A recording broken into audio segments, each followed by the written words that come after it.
Hello friend, এসে গেছি ইতিহাস বিদ্যার্থী টিউটোরিয়াল চ্যানেলে। আজ আমি একাদশ শ্রেণীর ইতিহাসের তৃতীয় অধ্যায়ের একটা কোশ্চেন নিয়ে আলোচনা করব। আলোচনা শুরু করার আগে বলে রাখি যে তোমরা চ্যানেলটা অবশ্যই সাবস্ক্রাইব করো এবং তোমরা যে নোটটা দেখতে পাচ্ছ চাইলে সেই নোটটা স্ক্রিনশট মেরে নিতে পারো। কোশ্চেনটা হচ্ছে যে জনপদ বলতে কী বোঝো? ভারতে জনপদের উৎপত্তি কিভাবে হয়েছিল? বিভিন্ন জনপদের উল্লেখ করো। তাহলে জনপদ বলতে কী বুঝি? অর্থ, জনপদের অর্থ।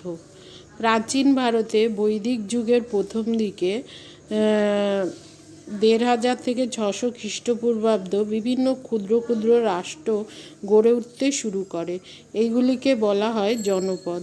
জন ও পদ এই দুইটি শব্দ সংযুক্ত হয়ে জনপদ শব্দটি গঠিত হয়েছে। চার্লস রকওয়েল ল্যান্ডম্যানের মতে সংস্কৃত জন শব্দের অর্থ হলো উপজাতি এবং পদ শব্দের অর্থ হলো পা। এই অর্থ অনুসারে জনপদ বলতে সেই স্থানকে বোঝায় যেখানে নির্দিষ্ট উপজাতি বা জনগোষ্ঠী বা জন তার পদ বা পা রয়েছে। অর্থাৎ নির্দিষ্ট কোনো উপজাতি গোষ্ঠীর নির্দিষ্ট কোনো বসতি হলো জনপদ। প্রাচীন ব্যাখ্যা, অর্থাৎ প্রাচীন ব্যাখ্যা একটা পয়েন্ট। এখানে জনপদ বলতে কী বোঝানো হয়েছে? প্রাচীন অন্য একটি ব্যাখ্যা অনুসারে জনপদ শব্দের দুইটি অর্থ করা হয়, ভূখণ্ড বা অঞ্চল। আর প্রথম হচ্ছে ভূখণ্ড বা অঞ্চল, দ্বিতীয়টি ভূমির জনসমষ্টি। সাধারণ অর্থে জনপদ বলতে বৈদিক যুগে বা লৌহ যুগের সূচনায় ভারতে গড়ে ওঠা ক্ষুদ্র ক্ষুদ্র উপজাতি গোষ্ঠীর বসতিকেই বোঝায়। আর কৌটিল্যর বক্তব্য অনুসারে জনপদ বলতে কী বোঝায়? কৌটিল্যের বক্তব্য, পরের পয়েন্ট। প্রাচীন বিভিন্ন গ্রন্থে জনপদ সম্পর্কে আলোচনা পাওয়া যায় বা আলোচনা দেখা যায়। মনুস্মৃতি জনপদ বলতে রাষ্ট্রকে বোঝানো হয়েছে। কৌটিল্যের অর্থশাস্ত্রে জনপদ বলতে নির্দিষ্ট ভূখণ্ড ও জনসমষ্টিকে বোঝানো হয়েছে। ভূখণ্ড সম্পর্কে কৌটিল্য বলেছেন যে রাষ্ট্রের ভূখণ্ডের জলবায়ু হবে আরামদায়ক, রাষ্ট্রে পর্যাপ্ত উর্বর কৃষিজমি ও বিস্তৃত পশুচারণ ভূমি থাকবে। উর্বর ভূমিতে অনায়াসে পশুর ফসল উৎপাদন করা যাবে এবং নিজেদের চাহিদা মেটানোর পর অতিরিক্ত শস্য নিয়ে অন্য রাষ্ট্রের দুর্ভিক্ষ ও দুঃসময়ে সহায়তা করা যাবে। আর জনসমষ্টি বলতে তিনি বলেছেন যে জনপদে যেমন বিচক্ষণ প্রভুরা থাকবে তেমনি থাকবে প্রচুর সংখ্যক নিম্নবর্গের মানুষ।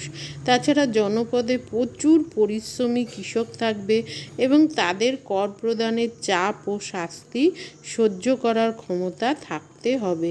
এই হচ্ছে জনপদ বলতে কী বোঝো।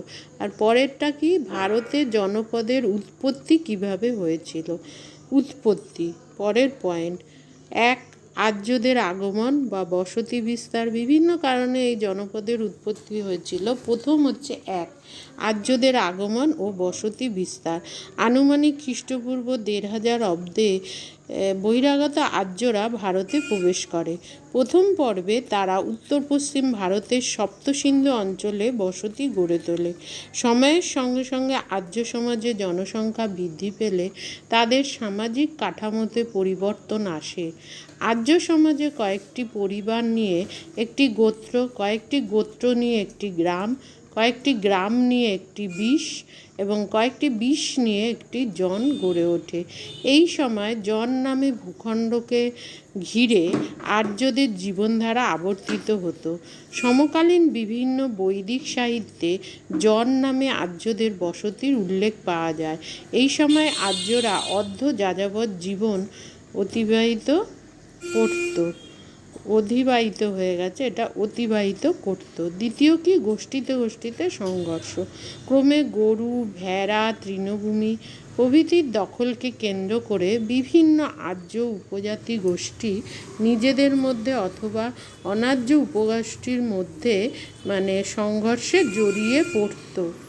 এইভাবে জনপদের উৎপত্তি হয়েছে। আর তৃতীয় কি? জনপদ প্রতিষ্ঠা। পরবর্তীকালে আর্যরা শিখে নির্দিষ্ট ভূখণ্ডে স্থায়ীভাবে বসবাস শুরু করে।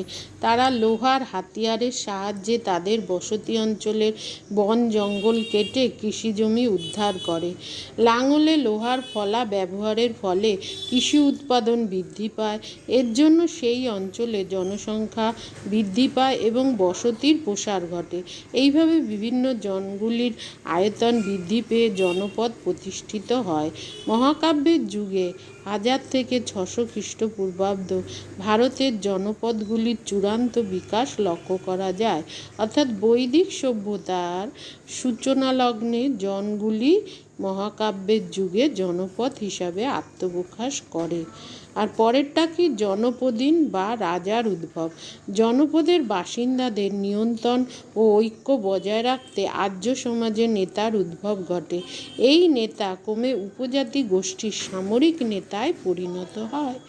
অস্ত্রশক্তির জেরে তিনি গোষ্ঠীর সকলের উপর একাধিপত্য প্রতিষ্ঠা করেন। এইভাবে জনপদের শাসক হিসাবে জনপদীন পদের উদ্ভব হয়। জনপদীন ছিলেন জনপদের রাজার সমতুল্য, অর্থাৎ রাজা যেই রকম ক্ষমতার অধিকারী ছিল জনপদীনও সেরকম ছিল। তিনি ক্ষত্রিয়দের মধ্যে থেকে নির্বাচিত হতেন। কোনো বিজয়ী ক্ষত্রিয় সমন্বয়ক এবং সম্মুখ সমরে সুযোগ্য নেতৃত্ব দানে সক্ষম ব্যক্তি এই পদের যোগ্য বলে বিবেচিত হবেন। এবার পরের পয়েন্টে কি বলা হয়েছে? অর্থাৎ এইভাবেই জনপদের উৎপত্তি হয়েছিল ভারতে। পরের পয়েন্ট, বিভিন্ন জনপদের উল্লেখ করো। বিভিন্ন জনপদ। প্রাচীন বিভিন্ন সাহিত্য থেকে বৈদিক যুগে ভারতে অস্তিত্বশীল বিভিন্ন জনপদের নাম জানা যায়। অবশ্য বিভিন্ন উপাদানে উল্লিখিত জনপদগুলোর নামের তালিকায় পার্থক্য আছে। সেগুলি হলো: 1. রামায়ণে উল্লিখিত যে জনপদ আছে তার সঙ্গে মহাভারত বা অষ্টাধ্যায়ী গ্রন্থে বা পুরাণে জনপদের আলাদা নাম আছে। রামায়ণে উল্লিখিত জনপদ: 1. ভারতীয় মহাকাব্য রামায়ণে গুরুত্বপূর্ণ 27টি প্রাচীন জনপদের নামের উল্লেখ পাওয়া যায়। এগুলো হলো অন্ধ্র, পুন্ড্র, চোল, পাণ্ড্য, কেরল, মেখালা, উৎকল, দর্শান, অভ্রবন্তী, অবন্তী, বিদর্ভাস, ম্লেচ্ছ, পুলিন্দ, সুরসেন, প্রস্থল, ভারত, কুরু, মদ্রক, কম্বোজ, দরদাস, কিরাত, তারপরে হচ্ছে অঙ্গন, যবন, শক, চীন, মহাচীন এবং নিহার। আর মহাভারতে উল্লেখিত জনপদ: 2. মহাভারতে 25টি জনপদের নামের উল্লেখ রয়েছে। এগুলো হলো অঙ্গ, বঙ্গ, কলিঙ্গ, মগধ, কাশী, কোশল, বৎস, গর্গ, কারুষ, পুণ্ড্র, অবন্তী, দাক্ষিণাত্য, পার্বর্টক, দর্শেক, কাশ্মীর, উরস, পিশাচ, মুদগলা, তারপরে হচ্ছে কম্বোজ, বতধন, চোল, পাণ্ড্য, তিগর্ত, মালব এবং দরদ। এছাড়াও এই মহাকাব্যে কুরু এবং পাঞ্চাল নামে 2টি জনপদের উল্লেখ আছে। পরেরটা অষ্টাধ্যায়ী গ্রন্থে উল্লেখিত জনপদ। অষ্টাধ্যায়ী নামে গ্রন্থটিতে 15টি ক্ষত্রিয় জনপদের উল্লেখ রয়েছে। এই 15টি জনপদ হল সালভিয়া, গান্ধারী, মগধ, কলিঙ্গ, সুরসেন, কোশল, অযোধ্যা, কুরু, সালভা, প্রত্যাঘ্রত, তারপরে হচ্ছে কালকুট, অশ্মক, কম্বোজ, অবন্তী এবং কুন্তী। এর মধ্যে কয়েকটি জনপদ ছিল প্রজাতান্ত্রিক। পরেরটা হচ্ছে পুরাণে উল্লিখিত জনপদ। প্রাচীনকালে বিভিন্ন পুরাণের ভুবনকোষ অংশে প্রাচীন ভারতীয় উপমহাদেশকে 7টি অংশে বিভক্ত করে এই অংশগুলিতে অবস্থিত অসংখ্য জনপদের উল্লেখ করা হয়েছে।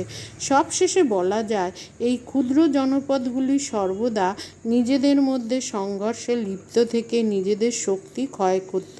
এই সংঘর্ষের ফলে আনুমানিক খ্রিস্টপূর্ব 6ষ্ঠ শতক নাগাদ কয়েকটি জনপদ অন্য জনপদগুলিকে দখল করে শক্তিশালী হয়ে ওঠে।